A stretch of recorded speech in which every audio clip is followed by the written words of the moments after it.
Sabi nila, sa laro ng buhay, kailangan mong lumaban para sa gusto mo.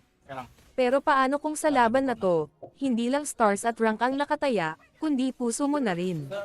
Dati, solo player lang ako. Wala akong pake kung sino ang kakampi, basta MVP, okay na. Pero isang araw, may sumali sa squad ko, si babae. Sa una, inis ako.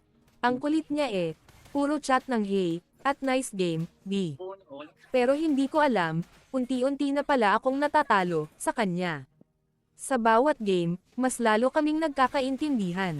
Alam na namin kung kailan mag-recall, kailan mag-backup, at higit sa lahat, kailan mag-save ng isa't isa. Sabi ko noon, walang forever sa ML, puro GG lang.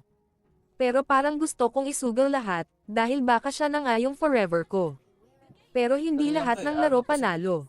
Isang beses, nagka-clash kami sa strategy. Siya gusto mag-turtle, ako gusto dumiretso sa Lord.